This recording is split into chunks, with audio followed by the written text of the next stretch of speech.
បាទសូមគោរពជំរាបសួរពុកម៉ែបងប្អូនដែលនិយមតាមដានវីដេអូរបស់ខ្ញុំបាទភិរិទ្ធនៅក្នុង YouTube ថ្ងៃនេះថ្ងៃទី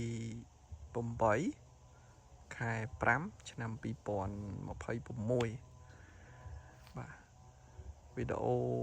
នេះគឺខ្ញុំថតចេញពីចំការលោកគ្រូឈុនកាំងនៅខាងខេត្តរតនគិរីហើយប្លុកដែលខ្ញុំកំពុងតែថតនេះគឺភូមិមុនីបាទភូមិមុនីអាយុកាល6ឆ្នាំបាទហើយថ្ងៃនេះក្រុមការងារយើងគាត់កំពុងតែចោះធ្វើការបញ្ចូលទិន្នន័យផ្លែក៏ដូចជារាប់ផ្លែដើម្បីយើងបញ្ចូលស្តុកអ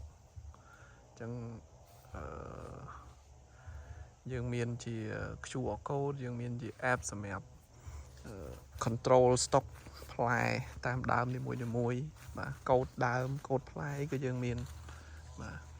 អញ្ចឹងទិន្នន័យរបស់យើងគឺច្បាស់លាស់ហើយនេះគឺជា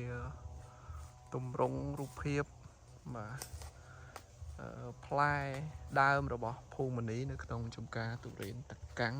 ខាងខេត្តរតនគិរីអញ្ចឹងភូមិនី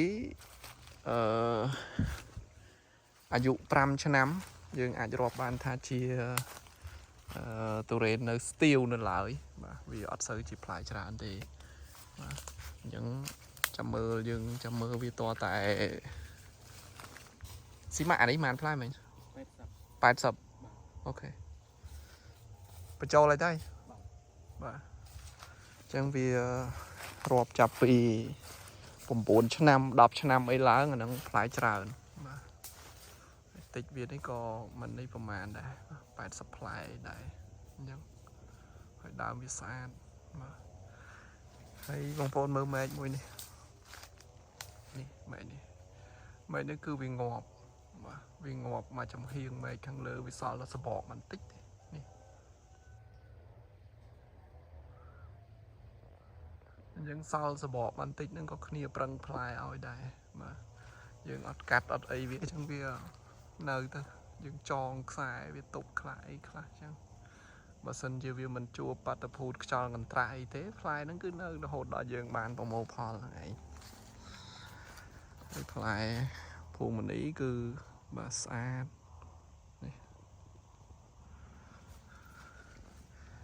យើងសម្រាប់ជាការតកាំងនៅខាងរតនគិរីគឺយើងចាប់ផ្ដើមប្រមូលផលនៅរយៈពេល10ទៅ15ថ្ងៃខាងមុខទៀតបាទយើងចាប់ផ្ដើមប្រមូលដំបូងគេនោះគឺក្រាក់ដុំបាទបន្ទាប់មកភូមិនីបាទបន្ទាប់មកបានយើងចូលទៅដល់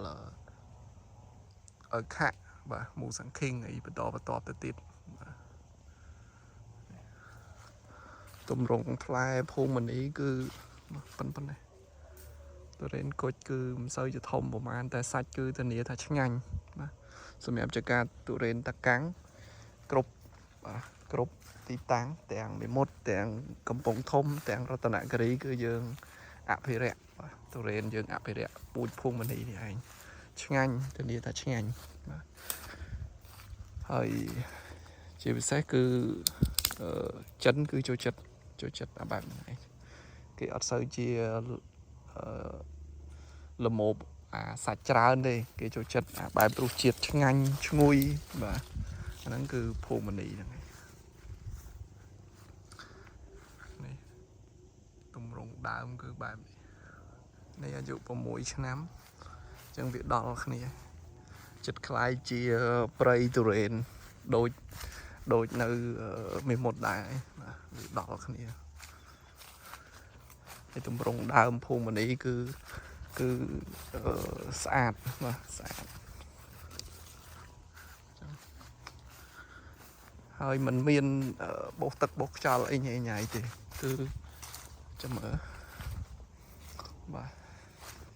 គឺស្អាតចឹងមកតាំងពីគល់មក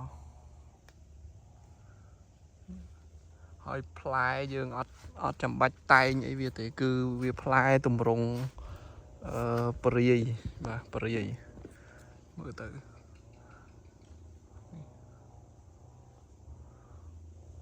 តែបើដើមចាស់ផ្លែចកោមតែអានេះវាហៅថាដូចខ្ញុំបានជម្រាបជូនខាងលើអញ្ចឹងគឺដើមស្ទៀវគឺផ្លែវាទម្រង់ព្រាយភាគច្រើនបាទខ្លះក៏វាមានចកោមដែរគ្រាន់ថាវាមិនសូវទេ tại bữa đám cha hà năng man cho còmแบบนี้ច្រើនបាទ